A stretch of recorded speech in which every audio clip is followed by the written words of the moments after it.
Hello, and welcome to the second video in this series, in which I agree that antinatalism does indeed have a point.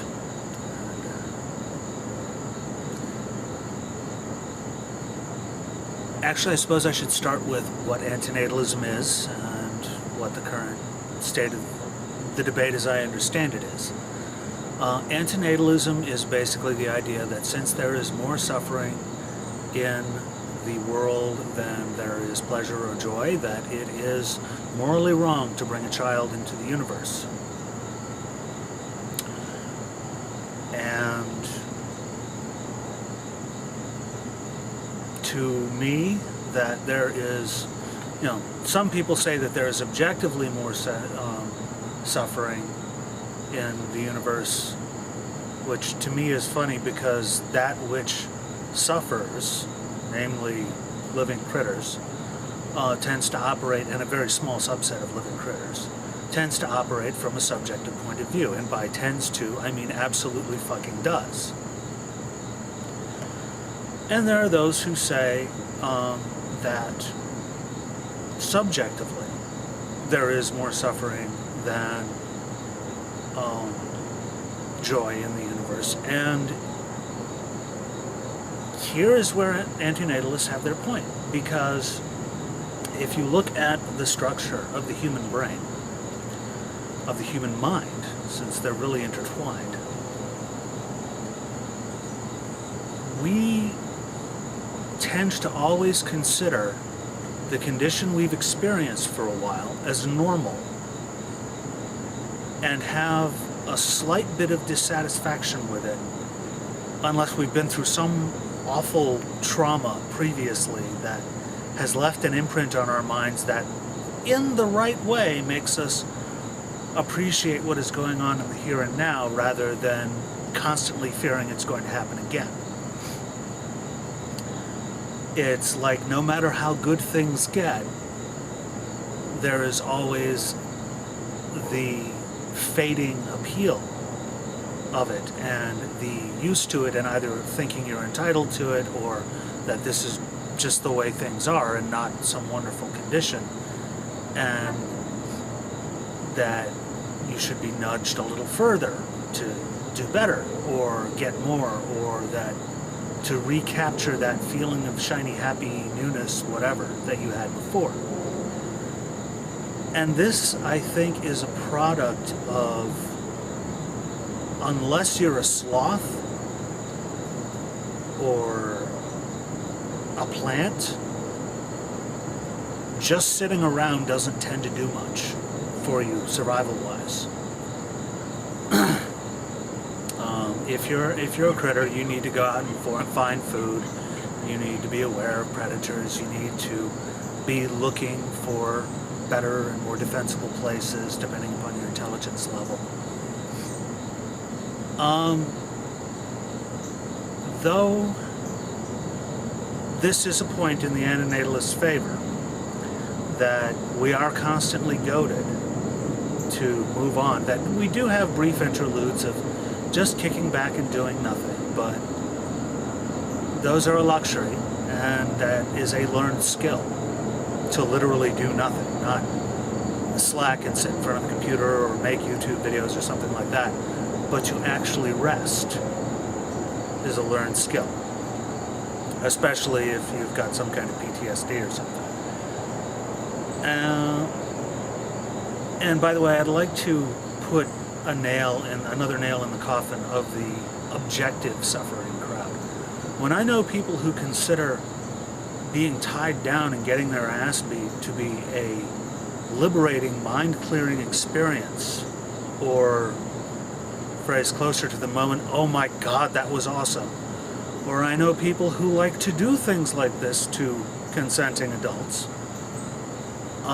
Or, I mean, shit, just look at 4chan.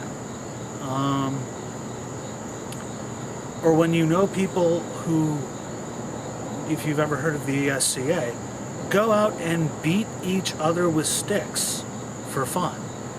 Or go out and compete professionally in mixed martial arts or boxing, or any martial art that does full contact sports, beating the shit out of each other.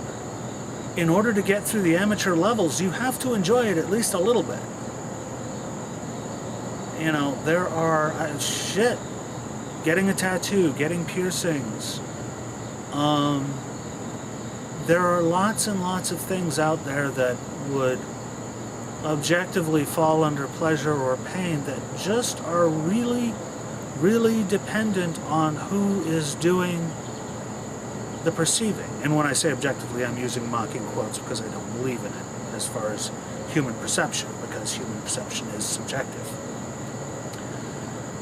And the idea of saying that an objective standard can define absolute bliss, you know, an orgasm when you're not being beaten up, or, you know, a well-made beef Wellington, or whatever dish you happen to find absolutely fantastic, and absolute suffering, being burned alive, drowning. My response is that if a objective scale is only useful at the ends of the scale, it's not a scale and it's not useful. It's attempting to create a dichotomy where none exists. So, that is my opinion. Fuck it if you don't like it. You know, I'm not telling anyone else what they should believe.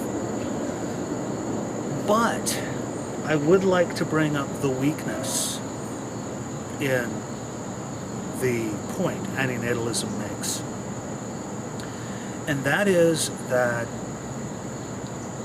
with subjective suffering, which is, I would hazard to guess, an indication of awareness of condition, an indication that the current negative condition you're in will continue and that you're helpless to do anything about it, or that you will never achieve the kind of satisfaction you want, or however you want to define suffering, there has to be some component of awareness to it. Because otherwise it's just pain.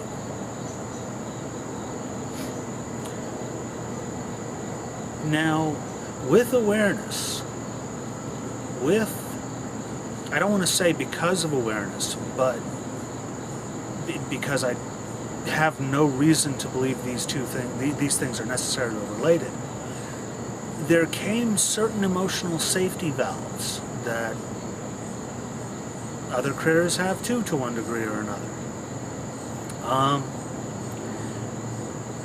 And the two biggest examples of this are laughing and crying. And in the same way we can trigger the pleasure and pain responses with fiction and drugs and things like that, we can trigger the responses for laughter or tears in much the same way. So we are in the unique position of being a species that has its hands, however fumblingly and clumsily, on the controls for us. We can alter the way we feel about pretty much anything, although right now it's at the stage of reprogramming a computer by tossing a handful of iron filings into one part or another at it. We are getting better at it, which is scary. So really, it makes it very, very difficult to say that there is more suffering, or that there necessarily will be more suffering, because suffering as we understand it now may not necessarily be. It may not be something that exists for a large segment of the population. There will always be human beings who do not modify themselves and their perceptions, or who do not manage their tolerances, or who do become addicts, or who do get lost in escapist fiction, or who do laugh inappropriately at funerals. Although sometimes laughter at a funeral is a very healing thing, depending upon the context. Yet another notch in the suffering and really experience is subjective, or emotional experience is subjective point. So really it comes down to, we have the ability to modify what suffering is in ourselves and what we experience as suffering or pain or pleasure or joy. And it seems to me that there is a great deal of fear about modifying our own perceptions and modifying our own, really looking to the abyss that is the consequences of moral subjectivity. And to me it's a very liberating thing and a very demanding thing, because it means I have to think up why I believe what I believe. And I have to either stick to it or alter my positions when I discover I'm wrong. And it means that there is no place that is not open to question in my life. And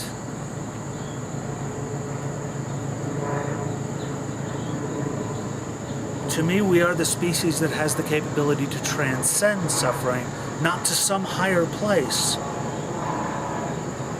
but to a condition I don't even think we have a name for yet, because it is not a I suspect it's not a nirvana, and I suspect it's not hell. I suspect it's,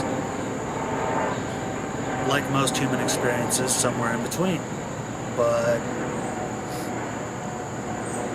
the meaning of what we do has a potential for changing. And once that is on the table, once we look at the fact that we have been modifying pain and pleasure and suffering and joy for thousands of years, through even things like religion, then it seems like the question of antinatalism is being asked a little too late, if there ever really was a window of opportunity for that question to have meaning. That's just my take on it. Thank you for your time and attention. And may you deal with the vicissitudes of your life with laughter or with tears, as necessary and appropriate.